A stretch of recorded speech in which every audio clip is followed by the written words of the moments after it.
بسم الله الرحمن الرحيم الحمد لله رب العالمين والصلاة والسلام على رسوله الكريم وعلى آله وصحبه ومن تبعهم بإحسان إلى يوم الدين أما بعد فاتقوا الله عباد الله സ്നേഹാദരണീയരായ സഹോദരി സഹോദരന്മാരെ, സൂറത്തുൽ മാഇദ അതിലെ 35-ാമത്തെ ആയത്താണ് കഴിഞ്ഞ ആഴ്ച നമ്മൾ അവസാനമായി ഡിസ്കസ് ചെയ്തത്.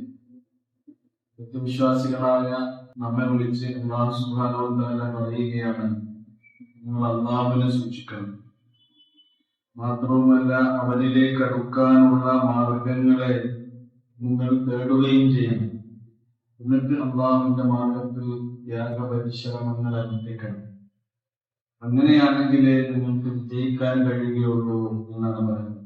യാ അയ്യുഹല്ലദീന ആമനൂ തഖുല്ലാഹ്, സത്യവിശ്വാസികളെ നിങ്ങൾ അല്ലാഹുവിനെ സൂക്ഷിക്കുകയും വബ്തഗൂ ഇലൈഹിൽ വസീല, അവനിലേക്ക് അടുക്കുവാനുള്ള മാർഗം തേടുകയും ചെയ്യണം.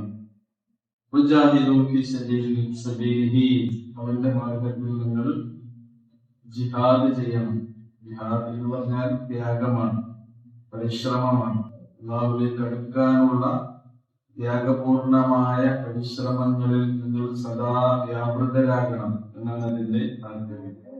അങ്ങനെയാണെങ്കിലേ നിങ്ങൾക്ക് ലഅല്ലക്കും തുഫ്ലിഹൂൻ, വിജയം നേടാനാണ് പോകുന്നത്. കഴിഞ്ഞ ക്ലാസ്സിൽ നമ്മൾ മനസ്സിലാക്കേണ്ടതായി വസീല, തവസ്സുൽ, ഇസ്തിഹാസ പോലെയുള്ള കാര്യങ്ങളൊക്കെ മുസ്ലിംകൾക്കിടയിൽ തന്നെ ഒരുപാട് തെറ്റിദ്ധാരണകൾക്ക് ഇടയാക്കിയിട്ടുള്ള കാര്യങ്ങളാണ്.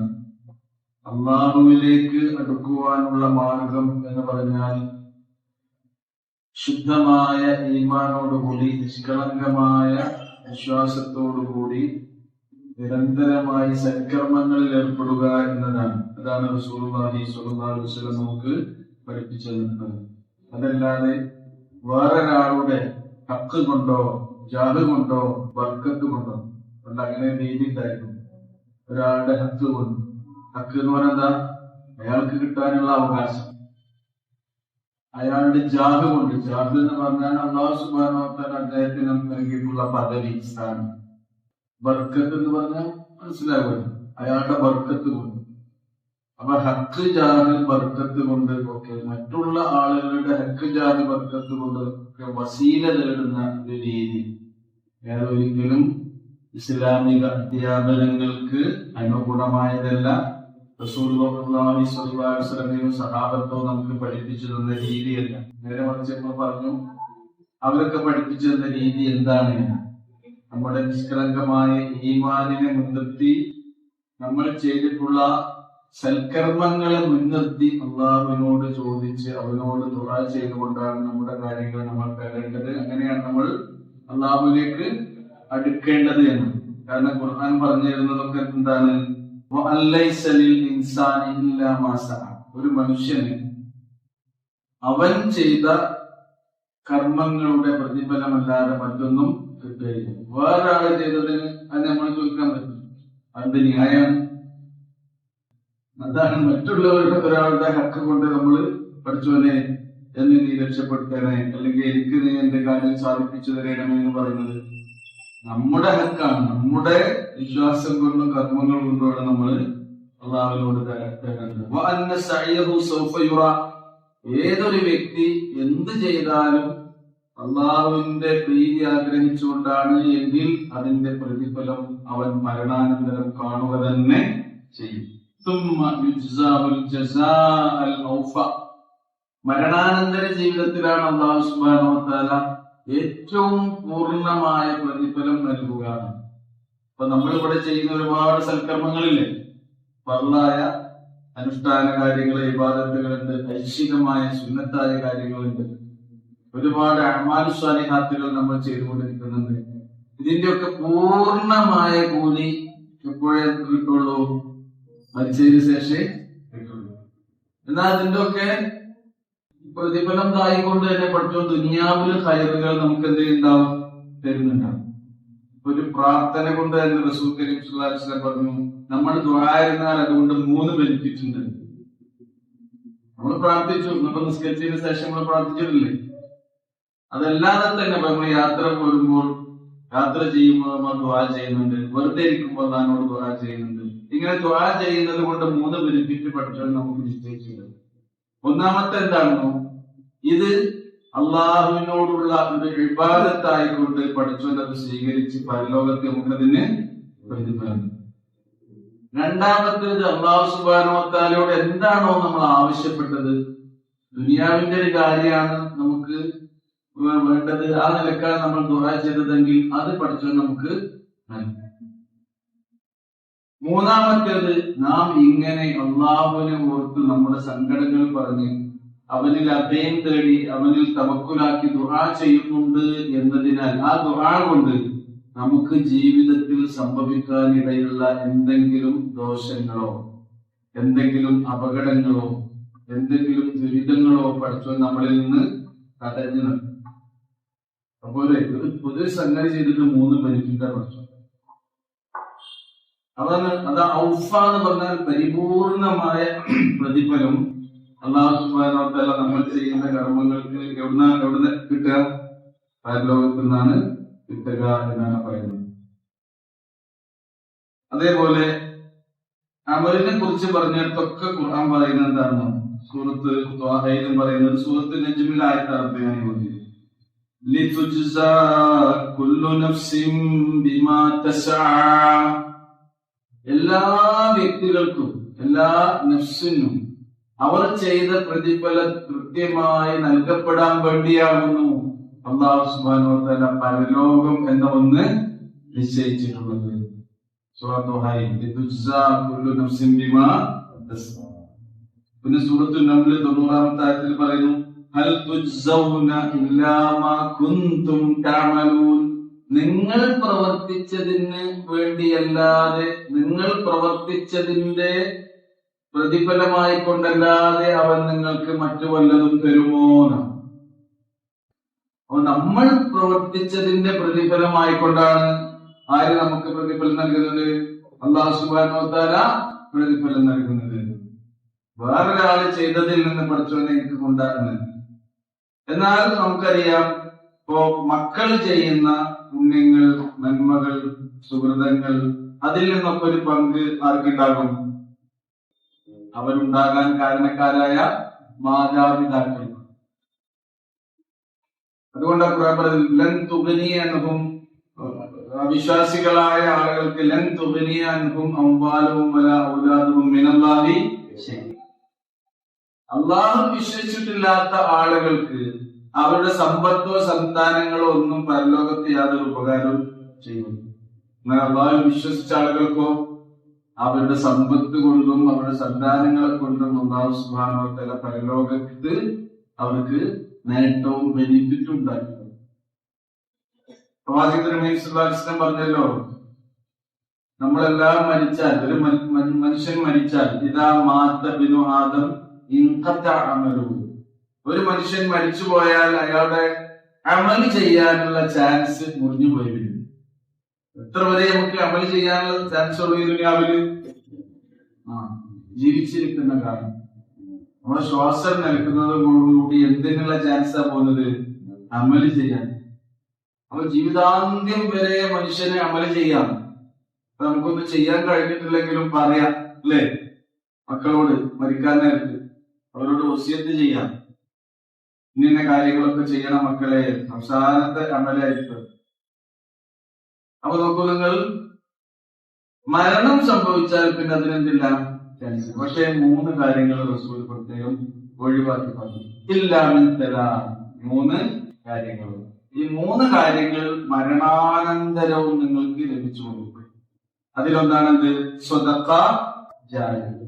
ജാരിയ എന്ന പദത്തിൽ നിന്ന് നിങ്ങൾക്ക് അതിന്റെ ആശയം മനസ്സിലാക്കും. ജറാ യജ്രി എന്ന് പറഞ്ഞാൽ ഒഴുകി, ജന്നാത്തുൻ തജ്രി മിൻ തഹ്തിഹൽ അൻഹാർ.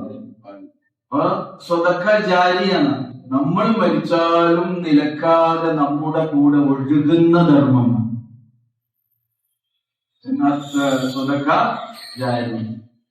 അപ്പൊ നമ്മുടെ കൂടെ നമുക്ക് പഠിച്ചവൻ പരലോകത്ത് ഉയർത്തെഴുന്നേൽപ്പിക്കുന്നത് വരെയും ഉയർത്തെഴുന്നേൽപ്പിച്ചതിന് ശേഷമൊക്കെ നമുക്ക് കിട്ടിക്കൊണ്ടിരിക്കുന്ന പ്രതിഫലത്തിനാണ് സ്വദഖ ജാരിയ എന്ന് പറയുന്നത്. അങ്ങനെ എന്തെങ്കിലുമൊക്കെ ഒരു മനുഷ്യൻ ചെയ്തിരിക്കണം. നമ്മുടെ വകയായിട്ട് നമ്മളിവിടെ ജീവിച്ചിട്ടുണ്ട് എന്നുള്ളതിനും നമ്മുടെ കബറിലേക്ക് എന്തെങ്കിലും കിട്ടണ്ടേ എന്ന് പറഞ്ഞാല് നമ്മൾ കൊടുത്താലല്ലേ എന്തെങ്കിലും കിട്ടുള്ളൂ.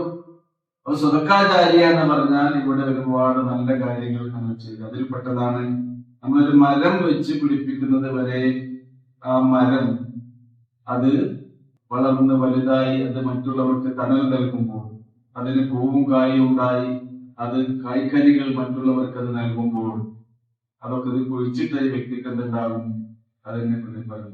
നമ്മൾ ആർക്ക് ഒരു കിണർ കുഴിച്ചു കൊടുക്കാൻ, ആ കിണറിൽ നിന്ന് ആളുകൾ വെള്ളം കുടിച്ചു കൊണ്ടിരിക്കുന്ന കാലം അത്രയും എന്ത് ചെയ്യും? അതിന്റെ പ്രതിഫലം. നമ്മൾ മരിച്ച് പിന്നെ മണ്ണോട് ചേർന്ന് ലയിച്ചു പോയിട്ടുണ്ടാകും. പക്ഷെ അതിന്റെ കൂലി നമുക്ക് ഒന്നുകൊണ്ടേ ബെനിഫിറ്റായിട്ടുണ്ട്.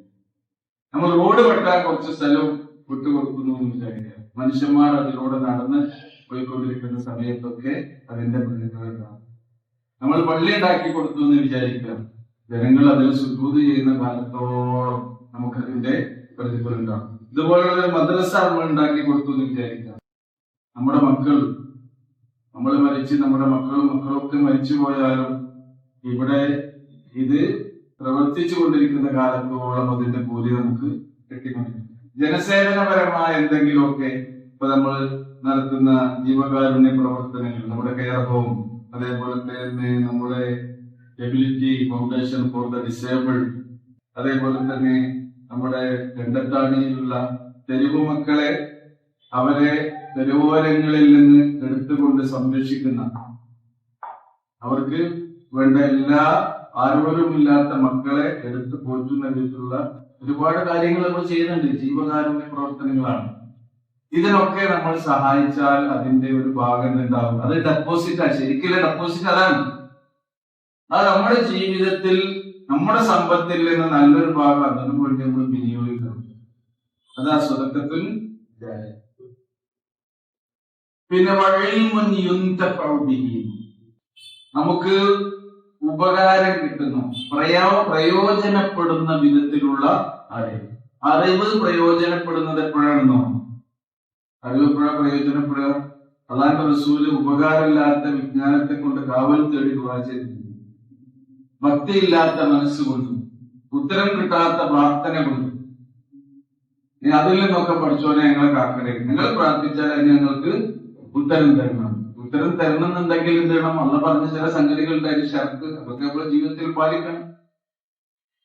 അപ്പൊ ഇങ്ങനെ റസൂൽ കരീം സല്ലല്ലാഹു അലൈഹി വസല്ലമയോട് നിർദ്ദേശിച്ചിട്ടുള്ള പ്രവാചക പാഠങ്ങളെയൊക്കെ നമ്മുടെ ജീവിതത്തിൽ നമുക്ക് അനുവർത്തിച്ചാൽ ഉണ്ടാകുന്ന ഒരുപാട് കാര്യങ്ങളെ കുറിച്ചാണ് പ്രവാചകൻ പറയുന്നത്. അറിവ് എന്ന് പറഞ്ഞാൽ നമ്മൾ മറ്റുള്ള ഒരാൾക്ക് പറഞ്ഞു കൊടുക്കുകയാണെങ്കിൽ അതുകൊണ്ട് ഒരാളെ അമല് ചെയ്താൽ, ഒരു വിജ്ഞാനം ഒരാൾ മറ്റൊരാളെ പഠിപ്പിക്കുകയും എന്നിട്ട് ആ പഠിച്ച ആൾ ആ അറിവ് കൊണ്ട് പ്രവർത്തിക്കുകയും ചെയ്താൽ പ്രവർത്തിച്ച ആൾക്കും കൂലിയുണ്ട്, ഇത് പഠിപ്പിച്ചു കൊടുത്ത ആൾക്കും.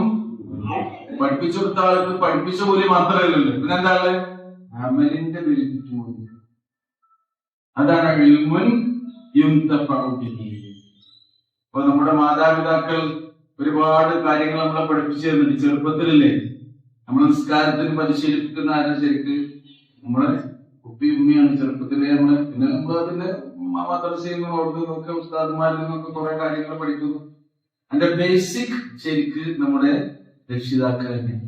നമ്മുടെ രക്ഷിതാക്കൾ നമ്മൾ പഠിപ്പിച്ചു. ഇപ്പോൾ സൂറത്തുൽ ഫാത്തിഹ ഓതും എന്ന് പറഞ്ഞിട്ട് അന്നേരം ചെറുപ്പത്തിൽ ഓദിപ്പിക്കുന്നില്ല നമ്മള്.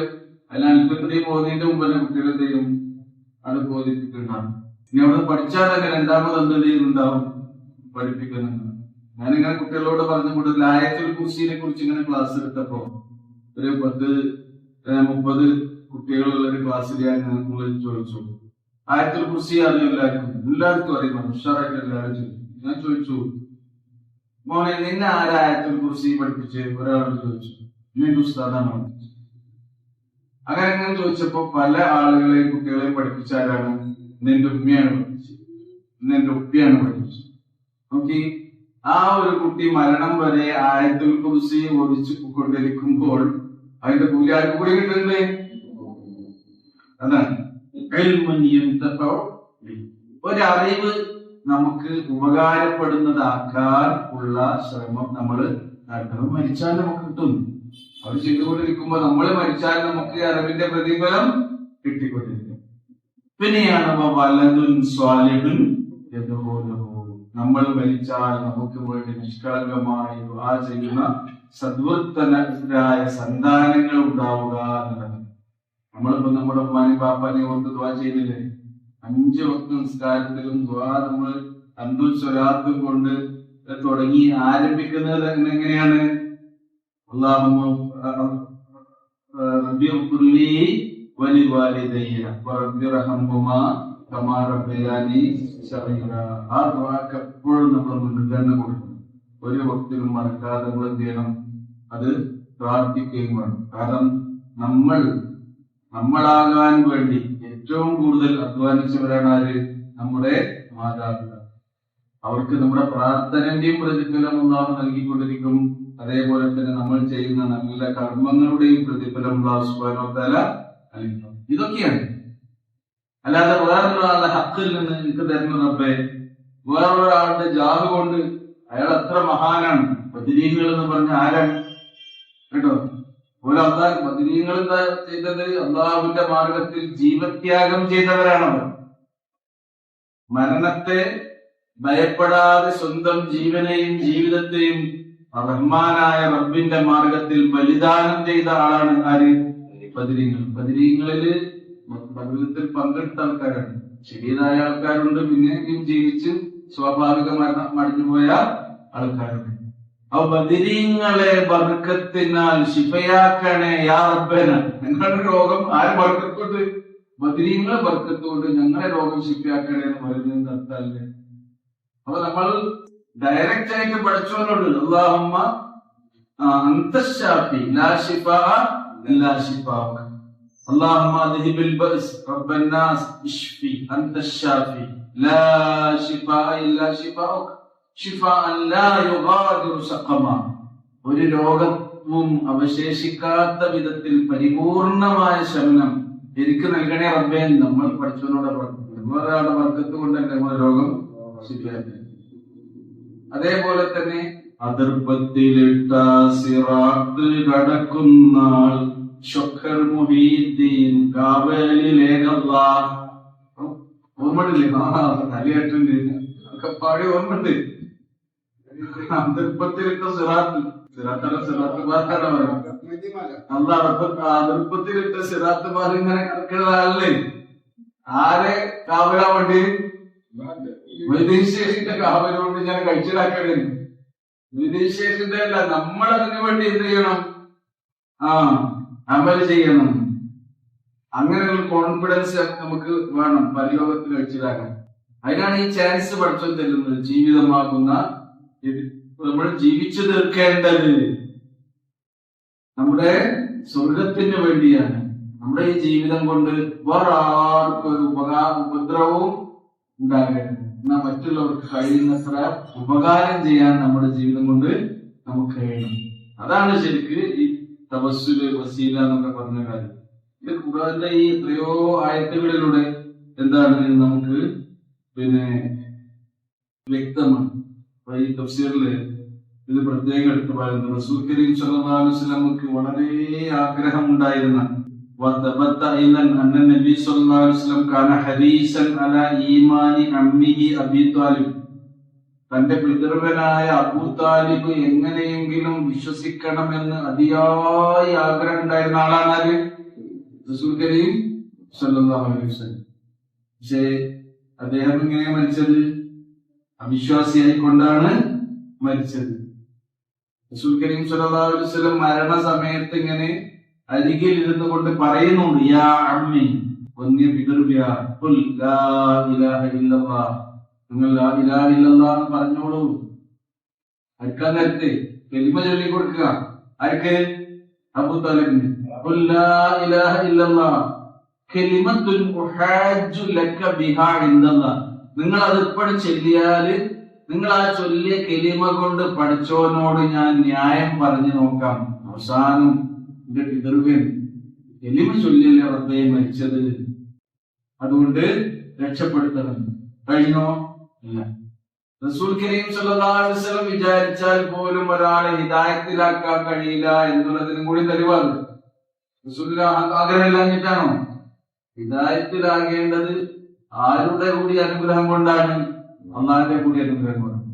ആ സന്ദർഭത്തിലാണ് ഖുർആന്റെ ആയത്ത് ഇറങ്ങിയത്. ഇന്നക ലാ തഹ്ദീ മൻ അഹ്ബബ്ത വലാകിന്നല്ലാഹ യഹ്ദീ മൻ യശാ. നബിയേ, നിങ്ങൾക്ക് ഇഷ്ടമുള്ള ആൾക്കാരെ ഹിദായത്തിലാക്കാൻ നിങ്ങൾക്ക് കഴിയും. വലാകിന്നല്ലാഹ യഹ്ദീ മൻ യശാ. അല്ലാഹു സുബ്ഹാനഹു വ തആല അവൻ ഉദ്ദേശിച്ച ആളുകളെയാണ് ഹിദായത്തിലാക്കുക. വഹുവ അഅലമു ബിൽ മുഹ്തദീൻ. ഹിദായത്തിലായ ആളുകളെ കുറിച്ച് നന്നായി അറിയുന്നവനാണ് ആര്? അല്ലാഹു. സൂറ ഖസസിലെ 56-ാമത്തെ ആയത്തിൽ ഇത് പറയുന്നു.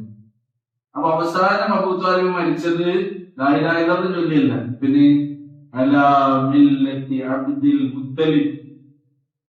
ആരുടെ മാർഗത്തിലാണ്? അബ്ദുൽ മുത്തലിബ് ഏതൊരു മാർഗത്തിലാണോ ജീവിച്ച് ജീവിതം അവസാനിപ്പിച്ചത് ആ മാർഗത്തിൽ തന്നെയാണ് ഞാനും എന്ന് പറഞ്ഞുകൊണ്ടാണ് അബൂ ത്വാലിബ് മരണമടയുന്നത്. അപ്പൊ റസൂലിന് സങ്കടായിട്ട് റസൂൽ ഇങ്ങനെ പറഞ്ഞു ചെയ്തു, താങ്കളുടെ കാര്യത്തിൽ അള്ളാഹുവിന്റെ വിലക്ക് ഇല്ലാത്തിടത്തോളം ഞാൻ നിങ്ങൾക്ക് അള്ളാഹുവിനോട് പൊറുക്കലിനെ തേടിക്കൊണ്ടിരിക്കുന്നു എന്ന് പറഞ്ഞു. അങ്ങനെ മരിച്ചൊരാൾക്ക് പൊറുക്കലിനെ തേടാൻ പാടുണ്ടോ? ഇല്ല. അപ്പൊ ആയത്ത് പിന്നെ ഇറങ്ങി പാടില്ല എന്ന് പറഞ്ഞു. മാ കാന ലിന്നബി വല്ലദീന ആമനൂ അൻ യസ്തഗ്ഫിറൂ ലിൽ മുശ്രികീന മിൻ ബഅദി മാ തബയ്യന ലഹും അന്നഹും അസ്ഹാബുൽ ജഹീം. നബിക്കോ നബിയുടെ കൂടെയുള്ള വിശ്വാസികൾക്കോ പാടില്ലാത്തതാകുന്നു മുശ്രിക്കുകളായ ആളുകൾക്ക് വേണ്ടി അല്ലാഹുവിനോട് പൊറുക്കലിനെ തേടാൻ, പാപമോചനം തേടാൻ വേണ്ടി പാടില്ല എന്ന് പറഞ്ഞുകൊണ്ടുള്ള ആയത്താണ് സന്ദർഭത്തിൽ അവതീർണമായ. ഇവിടുത്തെ ഇന്ത്യയിൽ നമ്മൾ പറഞ്ഞത്, നമ്മൾ രക്ഷപ്പെടണമെങ്കിൽ എന്ത് ചെയ്യണം? നമ്മുടെ ഈമാൻ, നമ്മുടെ അമല്, അതാണ്. ഇത് നമുക്ക് കിട്ടുന്ന കാര്യങ്ങൾ ഖുർആനിലും ഹദീസിലും പറഞ്ഞ കാര്യങ്ങളൊന്നും നേരത്തെ നമ്മള് വിശദീകരിച്ചു. അപ്പൊ വസീല, തവസ്സുൽ എന്നൊക്കെ പറഞ്ഞാൽ അതാണ് എന്ന് കൃത്യമായി നമ്മൾ മനസ്സിലാക്കുക. അല്ലാഹു സുബ്ഹാനഹു വ തആല നമ്മെ അനുഗ്രഹിക്കുമാറാകട്ടെ. ഇനി തുടർന്ന് പറയുന്നു, നോക്കൂ. ഇന്നല്ലദീന കഫറൂ ലൗ അന്ന ലഹും മാ ഫിൽ അർളി ജമീഅൻ വമിത്ലഹു മഅഹു ലിയഫ്തദൂ ബിഹി മിൻ അദാബി യൗമിഇദിൻ ليفتدوا به من عذاب يوم القيامة ما تقبل منهم ولهم عذاب أليم. إن الذين كفروا അവിശ്വാസികളായ ആളുകൾ, അപ്പോ ഈമാൻ ഉൾക്കൊണ്ടിട്ടില്ലാത്ത ആളുകൾ, ലൗ അന്ന ലഹും മാ ഫിൽ അർളി ജമീഅ, അവർക്കെങ്ങാനും ഈ ഭൂമിയിലുള്ളത് മുഴുവനും ഉണ്ടായിരുന്നുവെങ്കിൽ, ഭൂമിയിലുള്ള മുഴുവൻ വിഭവങ്ങളും അവർക്ക് ഉണ്ടായിരുന്നുവെങ്കിൽ, അതേപോലെ തന്നെ അതുപോലെയുള്ളതും, ഭൂമിയിലുള്ളത് മാത്രമല്ല അതുപോലെ പിന്നെയും അവരുടെ കൂടെ ഉണ്ടായിരുന്നുവെങ്കിൽ, എന്തിനു വേണ്ടി? ലിയഫ്തദൂ ബിഹി, എന്നിട്ട് ആ സ്വത്ത് അള്ളാഹ്ക്ക് നൽകി കൊടുക്കും. എന്തൊക്കെയാണ് കൊടുക്കുന്നത്? ഭൂമിയിലുള്ളതും അത്രയും, കേട്ടോ, അത്രയും അവർക്കുണ്ടാവുകയും, എന്നിട്ടോ ലിയഫ്തദൂ ബിഹി, അത് പ്രായശ്ചിത്തം നൽകുവാനായി അവരുടെ അരികിൽ ഉണ്ടായിരുന്നുവെങ്കിൽ. എന്തിനു വേണ്ടിയാണ് പ്രായശ്ചിത്തം നൽകുന്നത്? മിൻ അദാബി യൗമിൽ ഖിയാമ, അന്ത്യദിനത്തിൽ അവരെ രക്ഷപ്പെടുത്താൻ വേണ്ടി, യൗമുൽ ഖിയാമത്തിലെ അദാബിൽ നിന്ന് രക്ഷപ്പെടുത്താൻ വേണ്ടി അവര് പ്രായശ്ചിത്തം കൊടുക്കാൻ തയ്യാറാകാണ്. എന്താ ഇപ്പൊ കൊടുക്കണേ? ഈ ഭൂമിയിലുള്ള മുഴുവൻ അത്രയും പിന്നെയും കൊടുക്കാൻ അവര് തയ്യാറാവുകയാണെങ്കിലും മാ തുഖബ്ബില മിൻഹും, അവരിൽ നിന്ന് ഒരിക്കലും അത് സ്വീകരിക്കപ്പെടുകയില്ല തന്നെ മാ തുഖബ്ബില മിൻഹും. തഖബ്ബല എന്ന് പറഞ്ഞാൽ സ്വീകരിച്ചു, തുഖബ്ബില സ്വീകരിക്കപ്പെട്ടു, മാ തുഖബ്ബില മിൻഹും അവരിൽ നിന്നത് സ്വീകരിക്കപ്പെടുകയില്ല. അപ്പൊ അള്ളാഹ് അവിടെ വെച്ച് എന്തെങ്കിലും ഒരു പ്രായശ്ചിത്തം കൊടുത്ത് കഴിച്ചിലാകാന്ന് ആരും വിചാരിക്കണ്ട. കൊടുക്കണ എന്താണ്? ഈ ഭൂമിയിലുള്ള അത്രയും കൊടുക്കാൻ തന്നെ മനുഷ്യന്മാർ തയ്യാറാകും. ഖുർആനിൽ പറഞ്ഞിട്ടില്ലേ, യൗമ യഫിറുൽ മർഉ മിൻ അഖീഹി വ ഉമ്മിഹി വ അബീഹി വ സ്വഹിബതിഹി വ ബനീഹി. അപ്പൊ അവർക്ക് എന്താ ഉള്ളത്? ലികുല്ലി ഇംറിഇൻ മിൻഹും യൗമഇദിൻ ശഅനുൻ യുഗ്നീഹി. എല്ലാവരും മനുഷ്യൻ കൈയൊഴിഞ്ഞുകൊണ്ടായിരിക്കും എന്ത് ചെയ്യുക? അള്ളാഹുവിന്റെ അരികിലേക്ക് അവർ ഓടിച്ചെല്ലുക. അവർക്കിടയിൽ അവർക്ക് ഉണ്ടാവുക അവർ ചെയ്ത കർമ്മങ്ങൾ മാത്രമേ ഉള്ളൂ എന്ന്. അപ്പൊ പഠിച്ചവൻ ഇതൊന്നും സ്വീകരിക്കുകയില്ല. പിന്നെ അവർക്ക് എന്താണുള്ളത്?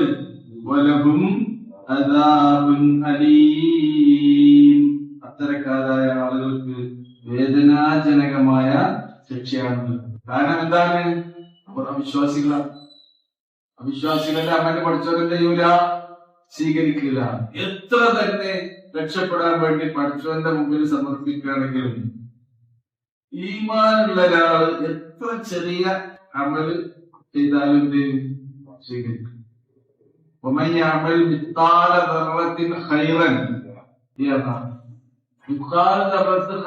ഒരാള് സമർപ്പിക്കുന്നത് എന്തോടുകൂടിയാകണം? ഈമാനോട്. എന്നാലും ഷർറാണെങ്കിലും എന്ത് ചെയ്യും?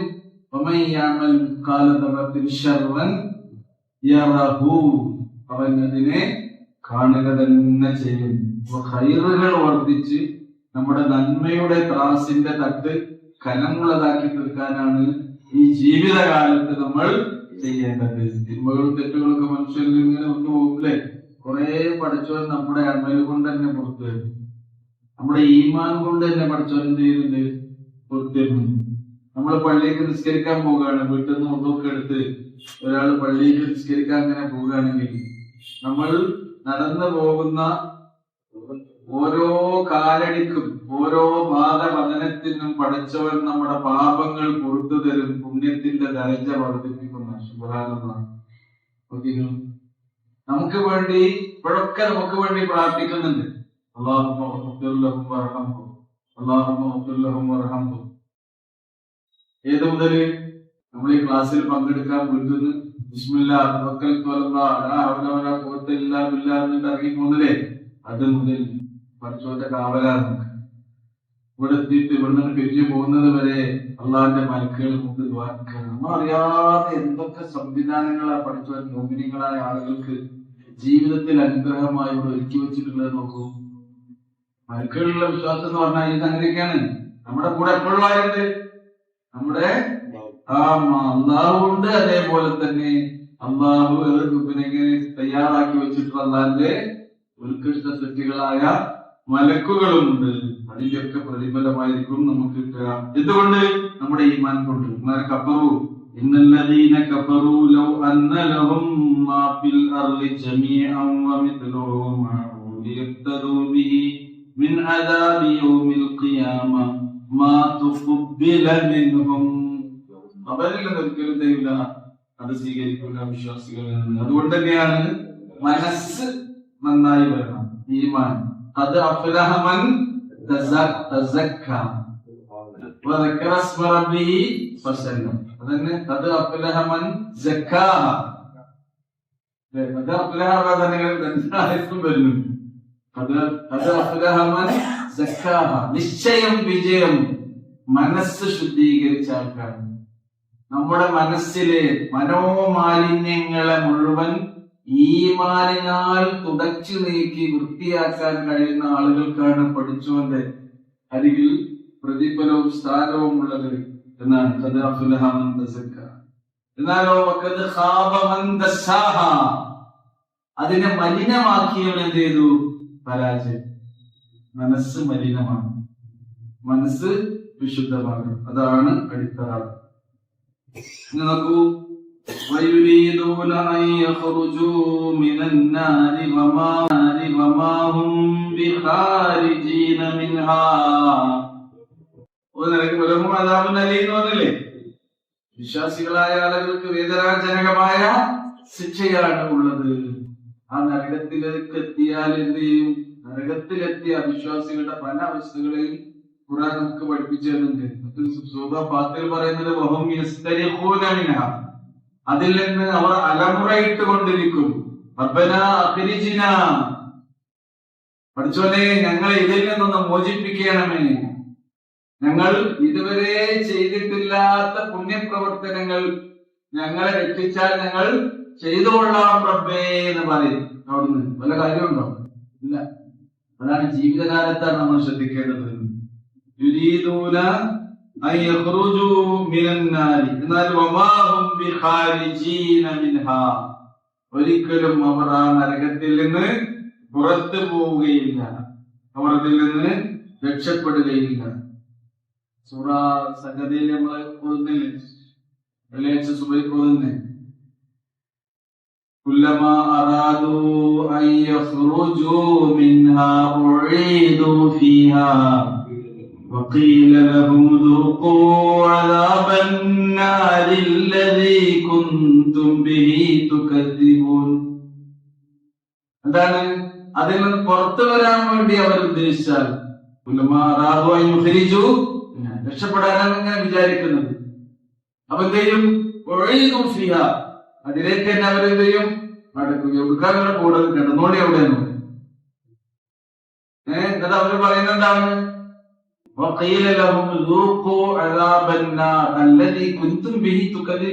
നിങ്ങൾ നിഷേധിച്ച നരകാണത്.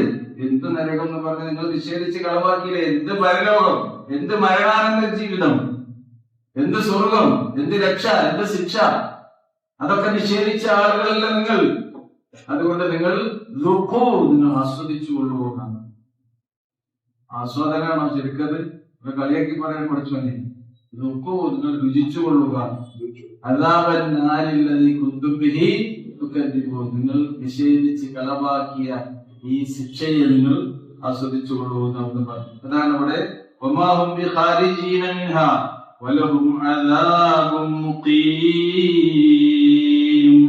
അവർക്ക് മുഖീമായ നിത്യമായ ശിക്ഷ പരലോകത്ത് ഉണ്ടാകും. പഠിച്ചോന്നതിൽ ഒരു കുറവും വരുത്തുകയില്ല. സൂറ നബയിലും ആ കാര്യങ്ങളൊക്കെ പറയുന്നുണ്ട്. അവർ നിഷേധിച്ച ആ മരണാനന്തര ജീവിതത്തിന്റെ യഥാർത്ഥ അനുഭവം അവർക്ക് മരിച്ചതിന് ശേഷം അല്ലാഹു സുബ്ഹാനഹു വ തആല കാണിച്ചു കൊടുക്കുന്നുണ്ട്. ഇനി അതിന്റെ ഇടയ്ക്ക് വേറൊരു വിഷയം കൂടി പറയണം. മനുഷ്യന്മാർ ഈ ദുനിയാവിൽ ജീവിക്കുമ്പോ എങ്ങനെയാണ് ജീവിക്കേണ്ടത്? അള്ളാഹു നമുക്ക് അലോട്ട് ചെയ്ത റിസ്ക് ഉണ്ട് അല്ലേ? അത് എത്ര കുറച്ചാണെങ്കിലും ഇനി കൂടുതലുണ്ടെങ്കിലും പടച്ചോനെ മറക്കാതെ അത് അനുഭവിച്ച് ജീവിക്കാൻ വേണ്ടിയാണ് നമ്മൾ കൽപ്പിക്കപ്പെട്ടിട്ടുള്ളത്. ഓരോരുത്തർക്കും എത്രയാണ് റിസ്ക് തരേണ്ടതെന്ന് ആരാ കണക്കാക്കുന്നത്? പടച്ചോനാണ്. ചിലപ്പോ ചില ആളുകൾക്ക് നല്ലോണം കൊടുക്കും പടച്ചോൻ. അതുകൊണ്ട് നമ്മൾ അസൂയപ്പെടുന്നു? ഇല്ല, അതുകൊണ്ട് ജീവിച്ചോട്ടെ. അതാണ് അല്ലാഹു സുബ്ഹാനഹു വ തആല പറഞ്ഞത്. അല്ലാഹ് യബ്സുത്തുൽ റിസ്ഖ ലിമൻ യശാ വയഖ്ദിർ. യബ്സുത്തുൽ റിസ്ഖ ലിമൻ യശാ വയഖ്ദിർ. ചില ആളുകൾക്ക് അല്ലാഹു സുബ്ഹാനഹു വ തആല അവന്റെ ഉപജീവനം റിസ്ക് നല്ലവണ്ണം വിശാലമാക്കി കൊടുക്കും, ചിലർക്ക് കണക്കാക്കി കൊടുക്കും. ഇതിന്റെ കൺട്രോൾ ആരുടെ കയ്യിലാണ്? പടച്ചോന്റെ കയ്യിലാണ്. അതുകൊണ്ടാണ് ഉള്ളത് കൊണ്ട് തൃപ്തിപ്പെട്ട് ജീവിക്കുക എന്നുള്ളത് വിശ്വാസത്തിന്റെ ഒരു ഭാഗമായി പ്രവാചകൻ സല്ലല്ലാഹു അലൈഹി വസല്ലം നമുക്ക് പഠിപ്പിച്ചു. അല്ലാഹുവിന്റെ റസൂലിന്റെ ദുആയിൽപ്പെട്ടതാണ് അല്ലാഹുമ്മ ഖന്നിഅനി ബിമാ റസഖ്തനി. അല്ലാഹുവേ, നീ എനിക്ക് നൽകിയ റിസ്കിൽ സംതൃപ്തി അടയാൻ എന്നെ നീ സഹായിക്കണേ. മറ്റുള്ളവരുടെ സ്വത്ത് കണ്ടിട്ട് അസൂയപ്പെടാനും അത് കിട്ടിയാൽ കേടില്ല, എന്നിട്ട് പിന്നെ മോഷ്ടിക്കുക. കേട്ടോ, ഈ കളവ് എന്നൊക്കെ പറഞ്ഞാല് അത്യാവശ്യത്തിനല്ലാതെ മനുഷ്യന്മാരെ കട്ടുകയുണ്ട്. എന്തിനു വേണ്ടിയായിരുന്നു? മോഷണത്തിന് വേണ്ടിയൊക്കെ നടത്തുന്നത്. അന്യന്റെ സ്വത്ത് അയാൾ അറിയാതെ അപഹരിച്ചെടുക്കുന്നതിനാണ് മോഷണം എന്ന് പറയുന്നത്, അല്ലേ? ലാ തഅ്കുലു അംവാലക്കും ബൈനക്കും ബിൽ ബാത്തിൽ, നിഷിദ്ധമായ നിലക്ക് നിങ്ങളുടെ സമ്പത്ത് നിങ്ങൾ ഒരിക്കലും ഭക്ഷിക്കരുത് എന്ന് ഖുർആൻ വിലക്കിയ ഒരു കാര്യമാണ്. അപ്പൊ കളവ് മോഷണം നടത്തുക എന്ന് പറഞ്ഞാൽ അല്ലാഹു ഒരിക്കലും ഇഷ്ടപ്പെടാത്ത, ഇസ്ലാം നിഷിദ്ധമാക്കിയ ഒരു വലിയ പാപം തന്നെയാണ്. അപ്പൊ അങ്ങനെയുള്ള ആളുകൾക്ക് ഇത്തരം സംഗതികള് സമൂഹത്തിൽ ഇങ്ങനെ വ്യാപകമായാൽ മനുഷ്യന്മാർക്ക് സമാധാനം ഉണ്ടാകും, ജീവിതത്തിൽ ഉണ്ടാകും. അത് കടുത്ത ശിക്ഷ എന്ത് ചെയ്യണം, കൊടുക്കണം. അപ്പൊ മോഷണം നടത്തുന്ന ആളുകൾക്ക്, അത് ആണായാലും പെണ്ണായാലും എന്താണ് ചെയ്യേണ്ടത് എന്ന നിയമമാണ് അല്ലാഹു സുബ്ഹാനഹു വ തആല അടുത്ത ആയത്തിലൂടെ നമുക്ക് പഠിപ്പിച്ചു തരുന്നത്. നോക്കൂ, വസ്സാരിഖു വസ്സാരിഖതു ഫഖതഉ അയ്ദിയഹുമാ ജസാഅൻ ബിമാ കസബാ നകാലം മിനല്ലാഹ് വല്ലാഹു അസീസുൻ ഹകീം. വസ്സാരിഖ വസ്സാരിഖ, അപ്പോ മോഷ്ടിക്കുന്നവനും മോഷ്ടിക്കുന്നവളും, കേട്ടോ, ആണായാലും പെണ്ണായാലും. ആ പെണ്ണല്ലേ വിടാൻ പറ്റുമോ? ഇല്ല. രണ്ടാളും ആണും പെണ്ണും മോഷ്ടിച്ചാൽ, മോഷണം നടത്തിയാൽ എന്തുണ്ട്? ഭൗതിക കോടതിയിൽ അവർക്ക് കൊടുക്കേണ്ട ശിക്ഷയാണ്. അപ്പൊ ഈ കൽപ്പന ആരോടാണ്? ഉലാത്തുൽ ഉമൂറിനോടാണ്. ഒരു നാട്ടിന്റെ ഭരണകാര്യങ്ങൾ നിർവഹിക്കുന്ന ആളുകളോട് അള്ളാഹുവിന്റെ, അതുപോലെ തന്നെ വൽ ഖുലാത്ത് വൽ ഹുക്കാം, ജഡ്ജിമാരോട്. അപ്പൊ ഇത്തരം കൽപ്പനകൾ നടപ്പിലാക്കേണ്ടത് ഇസ്ലാമികമായ ഇത്തരം നിയമങ്ങൾ നടപ്പിലാക്കാനുള്ള സംവിധാനങ്ങളും സാഹചര്യങ്ങളും ഉള്ള ഒരു പ്രദേശത്താണ്. ഇന്ന് നമ്മൾ ഈ ആയത്ത് ഓതി പഠിച്ചു പോയിട്ടുണ്ട്. ഖുർആനിലെ എത്രാമത്തെ ആയത്തിൽ? സൂറത്തുൽ മാഇദയിലെ 38-ാമത്തെ ഞങ്ങൾ പഠിച്ചിട്ടുണ്ട്. കട്ടോന്റെ കൈ മുറിക്കണം. അങ്ങനെ ഏതെങ്കിലും കട്ടോനെ കണ്ടുപിടിച്ച് നമ്മളെ കൈ മുറിക്കാൻ പറ്റുമോ? ഇല്ല. അത് ചെയ്യേണ്ട ആൾക്കാര് ആണത് ചെയ്യേണ്ടത്. അപ്പൊ ഇസ്ലാമിന്റെ ഇതേപോലെയുള്ള ശിക്ഷാ നടപടികൾ അത് നടപ്പിലാക്കാൻ പറ്റുന്ന ഒരു സാഹചര്യം വരുമ്പോൾ അവർ നടപ്പിലാക്കേണ്ട കാര്യമാണ്. ഇതുപോലെയുള്ള ഒരുപാട് ശിക്ഷാ നടപടികൾ, തെറ്റുകുറ്റങ്ങൾക്ക് എന്താണ് ശിക്ഷകൾ വേണ്ടത് എന്നൊക്കെ ഖുർആനിൽ പലയിടങ്ങളിലായി നമുക്ക് വിശദീകരിച്ചു തരുന്നുണ്ട്. ഇവിടെ അതിന്റെ ഇടയിൽ മോഷണത്തെ കുറിച്ച് പറഞ്ഞു തരുന്നു എന്നുമാണ്.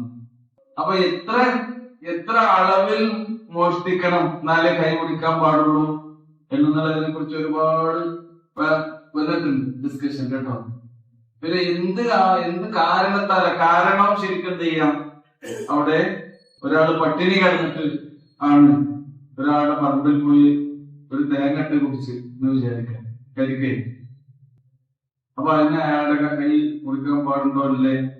അതൊക്കെ ആ വിഷയങ്ങളിലൊക്കെ എന്ത് ചെയ്തിട്ടുണ്ട് പണ്ഡിതന്മാർ വളരെ വിശദമായ ചർച്ചകൾ നടത്തി. അപ്പോ മനുഷ്യപ്പറ്റുള്ള ഒരു സംഗതി തന്നെയാണ് ഇസ്ലാമിന്റെ നിയമങ്ങൾ, ഇസ്ലാമിന്റെ വിധികൾ, ഇതേപോലെയുള്ള ശിക്ഷാ നടപടികളൊക്കെ എന്ന് അന്നാണ് കാലഘട്ടത്തിലുള്ള സാഹചര്യങ്ങൾക്കനുസരിച്ച് അത് നിർവഹിക്കണമെന്നൊക്കെ പണ്ഡിതന്മാർ ആ വിഷയത്തിൽ വിശദമായ അഭിപ്രായപ്പെട്ടു കാണാൻ കഴിയും. ഈ മോശം എന്ന് പറഞ്ഞാൽ അള്ളാന്റെ ശാപം ഉണ്ടാകുന്ന ഒരു കാര്യമാണെന്ന് പറഞ്ഞു. അറിയാതെ മോഷ്ടിക്കുന്ന മനുഷ്യന്മാരുണ്ട്. അറിഞ്ഞ് പരസ്യമായാലെങ്കിലും മോഷ്ടിക്കും. എന്നാൽ ഒപ്പം നടന്നിട്ട് ഏറ്റവും വലിയ സുഹൃത്തും അതുപോലെ തന്നെ ഏറ്റവും വലിയ വിശ്വസ്തനുമായ ആളുകളായിരിക്കും അറിയാതെ എന്ത് ചെയ്യാ മോഷണം. അതൊക്കെ വളരെ ഗൗരവമുള്ള സീരിയസ് ആയ കാര്യമാണ്. പഠിച്ചോൻ തന്നെ നമ്മുടെ കൂടെ ഇല്ല എന്നുള്ള വിശ്വാസം ഉണ്ടാകുമ്പോഴല്ല അത്തരം പ്രവർത്തനങ്ങൾ നടത്തുന്നു. ഞാൻ ഈ എടുക്കുന്നതും ഞാൻ ഈ വലിക്കുന്നതും, വലിക്കാതെ എന്ത് വലിക്കുക? അതെ, ഞാൻ എടുക്കുന്നതും ഞാൻ മോഷണം നടത്തുന്നതും ഇതിനൊക്കെ സാക്ഷിയായ റബ്ബുണ്ട് എന്നുള്ള അള്ളാഹിലുള്ള ശരിക്കുള്ള വിശ്വാസം ഉണ്ടെങ്കിൽ അങ്ങനെ ഒരാൾ ചെയ്യോ? അപ്പൊ അവിടെ അങ്ങനെ തന്റെ വിശ്വാസത്തിലുള്ള ഒരു ആത്മവഞ്ചന കൂടിയാണ് അയാള് ചെയ്യുന്നത്. അതുകൊണ്ടാണ് അവരുടെ രണ്ടുപേരുടെയും കൈകൾ നിങ്ങൾ മുറിക്കണം. അപ്പൊ കൈകൾ നടപ്പിലാക്കാൻ ഒരു രീതി. അപ്പൊ നോക്കൂ, നിങ്ങൾ കൈയിന്റെ എവിടുന്നാണ്? കൈപ്പത്തി ഈ ഭാഗമാണ് മുറിച്ചാണ് ഒന്നാമത്തെ മോഷണത്തിൽ കൊടുക്കപ്പെട്ടു.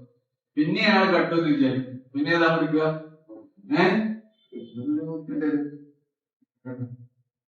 പിന്നെ ആള് കട്ടൊന്നും വിചാരിക്കും. ഇത് രണ്ടും പോയിട്ട് പിന്നെ കിടക്കുകയാണെങ്കിൽ ഇപ്പൊ കൈയില്ലാതെ കക്കി ഈ കാലഘട്ടത്തിൽ എങ്ങനെ മോഷണം നടത്താം?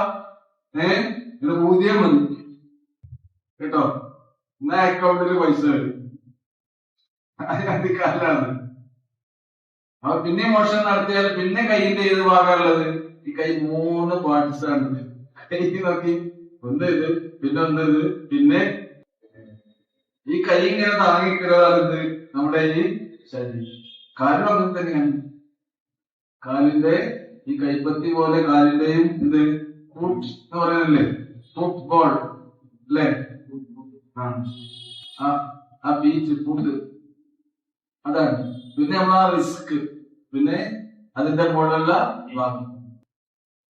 അങ്ങനെയൊന്നും ഉണ്ടാവില്ല. ഒരാൾക്ക് ഈ ശിക്ഷ നടപ്പിലാക്കിയ കുറച്ചെങ്കിലും ഈമാനുള്ള ആളുടെയും അതിൽ നിന്ന് തൊപ്പ് ചെയ്ത് ഖേദിച്ച് മടങ്ങും. അതിനെ കുറിച്ചൊക്കെ വിശദമായ വിശദീകരണങ്ങൾ ഉണ്ടാകും. അപ്പൊ അതിന്റെ ഒന്നാമത്തെ ശിക്ഷാ നടപടി എങ്ങനെയാണ്? ഹദീസിന്റെ ലാഹിറിൽ നിന്ന് നമുക്ക് മനസ്സിലാക്കാൻ കഴിയുന്ന എന്താണെന്നോ, ഈ ഹദീസിന്റെ എത്ര കലീലാണെങ്കിലും കസീറാണെങ്കിലും അയാൾ ശിക്ഷിക്കണം എന്നില്ല.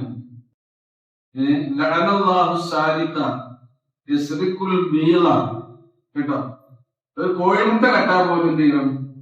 അവന് അള്ളാന്റെ ശാപം ഉണ്ടാകട്ടെ എന്നാണ് പറയുന്നത്. റസൂലുള്ളാഹി സ്വല്ലല്ലാഹു അലൈഹി വസല്ലം പറഞ്ഞു, ചെറുതല്ലേ എന്ന് കരുതി നിങ്ങൾ കണ്ട, നിങ്ങൾ അത്തരം പ്രവർത്തനങ്ങളിൽ നിന്ന് വിട്ടു നിൽക്കണം. എന്നിട്ട് അതിന്റെ ശിക്ഷയെ കുറിച്ച് പറയുന്നത് നോക്കൂ. എന്ന് പറഞ്ഞുകൊണ്ട് പറയുന്നത്. ആ ആണും പെണ്ണും, മോഷ്ടിച്ച ആണും പെണ്ണും, കസബ, അവർ രണ്ടുപേരും ചെയ്ത പ്രവർത്തനത്തിന്റെ പ്രതിഫലമാണ്. അവിടെ കസബ എന്ന് പറഞ്ഞാൽ സമ്പാദിച്ചതെന്നാ പറയും അല്ലേ? മോഷ്ടിച്ച് സമ്പാദിച്ചില്ലേ, അതിനുള്ള പ്രതിഫലമായിക്കൊണ്ടാണ് അള്ളാഹുവിന്റെ അരികിൽ നിന്നുള്ള ഒരു ശിക്ഷയുമായി കൊണ്ടാണ് ഇത് വന്നിട്ടുള്ളത്. അള്ളാഹുവിന്റെ കൽപ്പനയാകുന്നു ഇത്. വല്ലാഹു അസീസുൻ ഹകീം. അല്ലാഹു സുബ്ഹാനഹു വ തആല പ്രതാപിയും യുക്തിമാനുമാണ്. നക്കാൽ എന്നത് ശരിക്കും അതിൽ നിന്ന് അവർക്ക് ആ ശിക്ഷ നടപ്പിലാക്കുന്നതിലൂടെ ജീവിതത്തിൽ അവർക്കൊരു ഗുണപാഠവും കൂടി എന്ത് ചെയ്യുന്നുണ്ട്? ലഭിക്കുന്നുണ്ട്. അള്ളാഹുവിലേക്ക് തൗബ ചെയ്ത് മടങ്ങി ഇനി ഇത്തരം തെറ്റുകൾ ആവർത്തിക്കാതിരിക്കാനാകുന്നു അത്.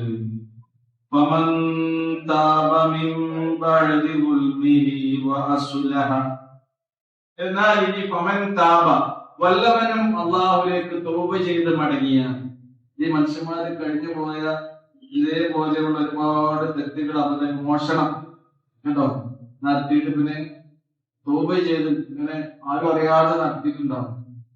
ഇങ്ങനെ മോഷണം നടത്തിയിട്ടുണ്ടാവും. എത്രയോ കേസ് അങ്ങനെ ഉണ്ടല്ലേ? ഒരാള് അറിയാതെയാണ് അയാളുടെ സ്വത്ത് എടുത്തത്, വേറെ ആരും അറിഞ്ഞിട്ടില്ല. അതുകൊണ്ട് തന്നെ അയാളെ കൈ മുടിക്കും, അതിന് യാതൊരു തെളിവുമില്ല. പക്ഷെ അയാള് അയാളെന്ത് ചെയ്തു? തൗബ ചെയ്തു. ശരിക്കും തൗബ ചെയ്ത് മടങ്ങുകയാണെങ്കിലും ഇതേപോലെയുള്ള ഹക്കടപാടുകൾ എന്ത് ചെയ്യണം? തിരിച്ച് ഒരാൾക്ക്, ഒരു മനുഷ്യന് കൊടുക്കേണ്ട ഭൗതികമായ സാമ്പത്തികമായ ഹക്കടപാടുകൾ ഇങ്ങനെ ഒരാളുടെ പറ്റിച്ചിട്ട്, വഞ്ചിച്ചെടുത്തിട്ട്, മോഷണം നടത്തിയിട്ട്, അപഹരിച്ചെടുത്തിട്ട് പിന്നെ അയാൾ തഹജ്ജുദ് നിസ്കരിച്ച് പഠിച്ചോനെ ഞാൻ ഇത്ര ഏക്കർ ഒക്കെ പറ്റിച്ചിട്ടുണ്ട്, അതേ കൊടുത്തു തരണം. ഞാനും ആണ് തമ്മിലുള്ള ബിസിനസ് പാർട്ട്നേഴ്സ് ആയിരുന്നു. നമ്മള് പഠിച്ചോനെ ആ കച്ചവടത്തിൽ ഇത്ര കോടി ഞാൻ മോനെ പറ്റിച്ചിട്ടുണ്ട്, അതേ കൊടുത്തരും കേട്ടോ. അതിന്റെ പേരിലൊരു ഉംറ, അതിന്റെ പേരിലൊരു ഹജ്ജ്, അവിടെയൊക്കെ ചെറുത്ത് ദുആന്റെ കാര്യമുണ്ടോ? ഇല്ല. ആ ദുആ പഠിച്ചോ സ്വീകരിക്കരുത്. എന്ത് ചെയ്യണം? ഈ സംഗതി തിരിച്ചാൻ കൊടുക്കും. അന്നേരം എനിക്ക് എന്തെന്തോ ഒരു അവിവേകം കൊണ്ട്, വിവരമില്ലായ്മ കൊണ്ട് ഞാൻ അങ്ങനെ ചെയ്തിട്ടുണ്ട്. സുഹൃത്തെ, ഇത്ര ലക്ഷം അത് എന്റെ ഹക്കാണ്, ഇത്ര കോടി എന്റെ ഹക്കാണ്. ഞാൻ ഇന്ത്യയിൽ നിന്ന് വന്ന കേസും കൂട്ടൊക്കെ കൂടിയിട്ട് പറ്റിച്ചെടുത്ത 10-12 ഏക്കറല്ലേ അവിടെ. അത് എന്തൊന്നുമല്ല, എന്റെ തന്നെ എടുത്തോ എന്ന് പറഞ്ഞിട്ട് അങ്ങോട്ട് കൊടുക്കണം. എന്നിട്ട് പഠിച്ചവനോട് വായിച്ചു. അങ്ങനെ ചെയ്തതന്നെ. അത് ചെറുതാണെങ്കിലും വലുതാണെങ്കിലും ഒക്കെ. നമ്മളെ പറമ്പില് വേലി, പണ്ടൊക്കെ വേലി, ഇപ്പൊ വേലിയില്ലല്ലോ. ഇപ്പൊ വേലില്ല. ആ വേലുണ്ടെങ്കിൽ വേലിയേറ്റം വേലിയേക്കറൊക്കെ നിങ്ങൾക്ക് ഇവിടെ ശരിക്കറിയാം. വേലിയേറ്റം വേലിയേർക്കൊക്കെ ഞങ്ങൾക്ക് വേലിയേറ്റം വേലിയേർക്കൊന്നും ശരിക്കറിയില്ല. ഇവിടെ ഈ കടലിന്റെ അടുത്തുള്ള ആൾക്കാർക്ക് എന്താ അറിയാം, കല്ലായിപ്പുഴയിൽ ചിലപ്പോ കാണാം ഒന്നായിട്ട് ചളി ഇങ്ങനെ പൊങ്ങിക്കിടക്കുന്നത്. ചിലപ്പോ കല്ലായിപ്പുഴയിൽ കാണുന്നത് ആകെ വെള്ളം മൂടി നിൽക്കുന്നത്. വേലി ഇറക്കുണ്ടാകുമ്പോ എന്ത് ചെയ്യും, അവിടെ ചളിയും കാര്യമൊക്കെ പുഴയിൽ തന്നെ ഇങ്ങനെ തന്നെ. വേലിയേറ്റുണ്ടാകുമ്പോഴോ ആകെ വെള്ളം. അങ്ങനെ പണ്ട് വേലി ഇറക്കുമ്പോ വേലിയേറ്റം വേലി ഇറക്കും എന്ന് പറഞ്ഞാൽ എന്താണ്, എന്റെ യഥാർത്ഥ പറമ്പിന്റെ അളവിൽ നിന്ന് വേലിയുടെ ഒരു തരി അങ്ങോട്ട് കയറ്റി ഞാൻ കുത്തുമ്പോൾ വേലിയേറ്റം ഉണ്ടാകുന്നു. ആ വേലിയുടെ തരി എന്ന് പറഞ്ഞാൽ അതിന്റെ കമ്പില്ലേ, അതിങ്ങോട്ട് ഇറക്കി കുത്തുമ്പോ എന്തുണ്ടാകുന്നു, ആ വേലിയേറ്റം വേലിയിറക്കം ഉണ്ടാകാൻ പാടില്ല. അങ്ങനെ വല്ല വേലിയേറ്റവും എവിടെയെങ്കിലും ഉണ്ടായിട്ടുണ്ടെങ്കിൽ എന്ത് ചെയ്യണം, ആ സ്ഥലം കൊടുക്കും. അല്ലെങ്കിൽ ഇത്രയും സ്ഥലം ഉണ്ടല്ലോ, പരലോകത്ത് ഒരു മാലയായി പഠിച്ചോ ഈ കട്ടെടുത്ത ആൾക്കാരുടെ കഴുത്തിലിടുന്ന ഒന്ന് തല പൊക്കാൻ കഴിയോ? 10-12 ഏക്കറ ഒക്കെ കഴുത്തിലിട്ടാല്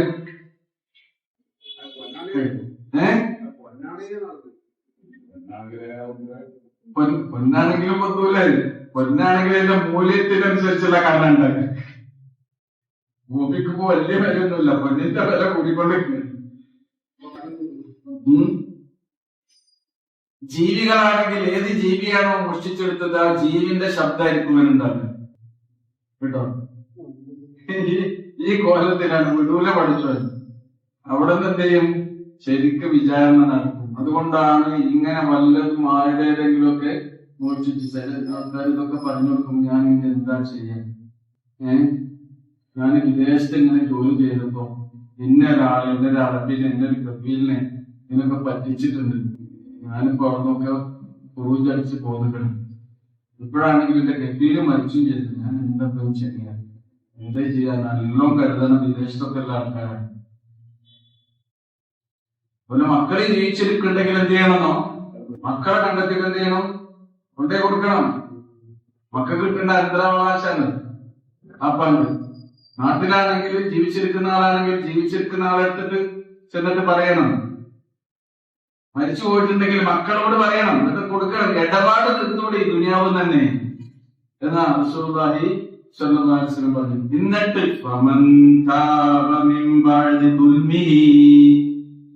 ഇവിടെ ദുൽമ എന്നാണ് പറയുന്നത്. അപ്പൊ ഒരാളുടെ സ്വത്ത് അപഹരിച്ചെടുക്കുക, മോഷ്ടിച്ചെടുക്കുക എന്നുള്ളത് ദുൽമന്നെയാണ്. എന്താണത്?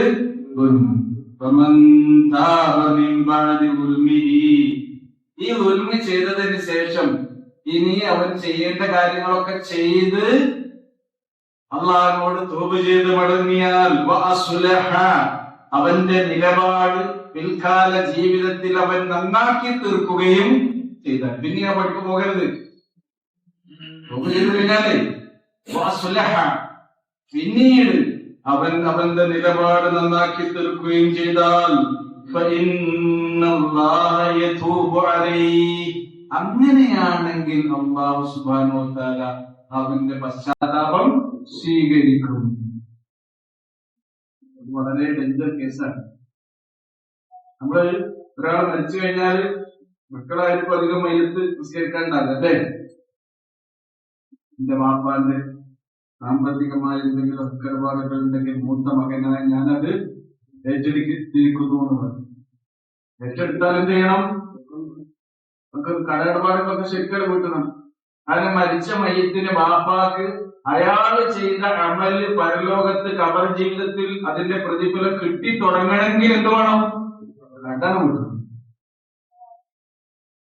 അല്ലാതെ നമ്മുടെ ഇങ്ങനെ തോന്നുന്നത് കാര്യമില്ല. എന്നിട്ട് ആ മരിച്ച വാപ്പാക്ക് വേണ്ടി 3ന്റെ അന്ന് കണ്ണൂക്ക്, പിന്നെ 15ന്റെ അന്ന് വേറെ പാർട്ടി പൊത്തിനടുത്തിട്ട്, പിന്നെ 40ന്റെ അന്നില് 40 കഴിച്ചത്, ഇതൊക്കെ ഏതാ വാപ്പാന്റെ സ്വത്ത് നിർത്തിട്ട് തന്നെയാണ്, അനന്തര സ്വത്തല്ലേ. പിന്നെ ഒരു കൊല്ലം കഴിഞ്ഞാൽ പിന്നെ ആണ്ടറന്തി, ഇതൊക്കെ ആർക്ക് വേണ്ടിയാണ്? ഈ വാപ്പാക്ക് വേണ്ടി. വാപ്പാന്റെ കടം വീട്ടിട്ടുണ്ടോ? ഇല്ല. വാപ്പ വസിയത്ത് ചെയ്ത സംഗതികൾ വീട്ടിട്ടുണ്ടോ? ഇല്ല. മരിച്ചു കഴിഞ്ഞാൽ ആദ്യം ചെയ്യേണ്ടത് അയാളുടെ കടം വീട്ടണം. പിന്നെ മീൻപാടി വസീയത്തിന് യൂസൂല ബിഹ ഔ ദൈൻ. ദൈൻ അല്ല, വസിയത്ത് വല്ലത് പാപ്പ ചെയ്തിട്ടുണ്ടോ എന്ന് നോക്കണം. ഉണ്ടെങ്കിൽ ആ വസിയത്തിലേക്കുള്ളത് മാറ്റി വെക്കണം. ദൈൻ എത്രയാണ് നോക്കണം, കടം അത് മാറ്റി വെക്കണം. എന്നിട്ടാണ് നിങ്ങൾ സ്വത്ത് അനന്തരായിട്ട് വീതിച്ചെടുക്കേണ്ടത് എന്നാണ് പഠിച്ചത്. അപ്പൊ നോക്കൂ, നിങ്ങൾ ഇത്ര ഗൗരവതരമായ ഒരു കാര്യമായിക്കൊണ്ടാണ് അല്ലാഹു സുബ്ഹാനഹു വ തആല പറയുന്നത്. അങ്ങനെ ചെയ്യാതിരിക്കുകയാണെങ്കിൽ അത്തരം പ്രവർത്തനം എന്താണ്? ദുൽമാണ്. എന്താണ്? അപ്പൊ ഈ ദുൽമിനൊക്കെ ഉള്ള ഒരു പരിഹാരം നിങ്ങൾ കണ്ടെത്തിയതിനു ശേഷം തന്റെ ജീവിത നിലപാടുകൾ നന്നാക്കി തീർത്താൽ അതാണ് വാസുലഹ. അത്തരക്കാരായ ആളുകൾക്ക് അല്ലാഹു സുബ്ഹാനഹു വ തആല അവരുടെ തൗബ സ്വീകരിക്കും. സ്വീകരിക്കാൻ ഇങ്ങനെയുള്ള ഷർത്തുകളും കൂടിയുണ്ട്. ഇന്നല്ലാഹ ഗഫൂറുർ റഹീം.